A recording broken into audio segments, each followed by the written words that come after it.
I'm Kelly Collins here with KLA Schools of Naperville and Plainfield, and I have with me Miss Alma. She is one of our 2-year-old teachers, and Alma is going to talk to us today about the importance of creative art in the classroom.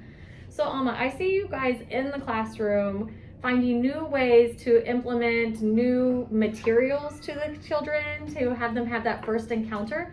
Explain to us why you do that and the importance behind it. To us, I believe creative art is very important for the students. It works on their fine motor, their gross motor, sensory, and all the different things above.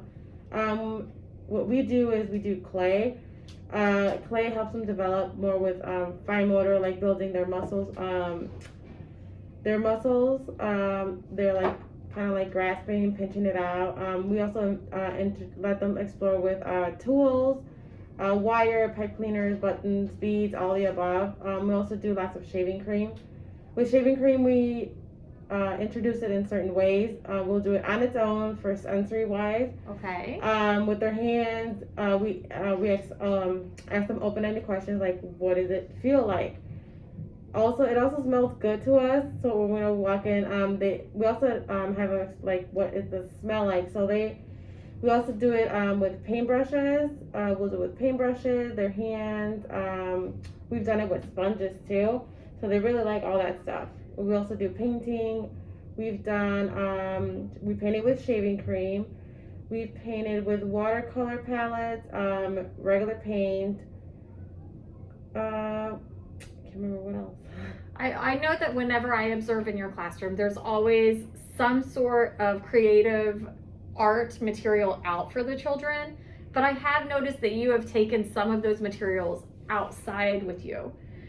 How do you introduce it into a new environment, and why do you introduce it in that new environment? We don't want to just have them explore within the classroom. We like to be done outside the classroom. Over the summer, we did painting with just plain old water. We having paintbrushes. We had them we each gave each child a cup with just water. We've done paintbrushes. We've had them paint on the sidewalk and on the chalkboard. They also managed to take all the paintbrushes, all that, but they also wanted to we had them maybe they clean the playground because it's just water. We can't write on things, so we had them at least with the water they're able to explore with it some more. So they also the chalkboard had chalk on it, so we had them go over with it, and then it kind of cleared clean the chalkboard for everyone else too. Did they ask for you to rewrite things once they realized? No, they didn't? No, they were very attracted, and they were very into the water with just paintbrushes too. Very nice.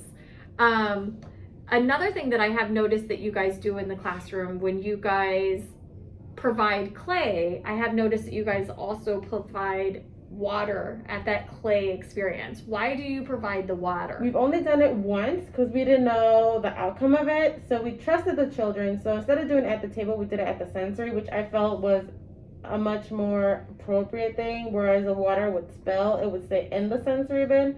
So we did with paintbrushes. We want them to have, because the clay gets hard after a while, so we wanted them to explore the variety of when it's still able to be played with. How will they feel when it's the water? So what happens to the clay when it's wet? So that a lot of students notice that it gets really, really soft, and it has kind of a texture to it too. So they really like that. Okay. Well, another thing that I saw, it wasn't your classroom, but your classroom has done activities like this before. Last week I saw a classroom take out butcher paper into the outdoor classroom and invite the children to do bark tree impressions. I know that you haven't done the bark tree, but you've done them with leaves. How are you incorporating that in the classroom and outdoors? Well, we kind of have them gathered. First, we kind of introduce them. We'll talk about it during assembly what we're going to do. So we kind of have all right, we haven't done it, so our plan was to do it this week, but since it's raining out, so we're not sure.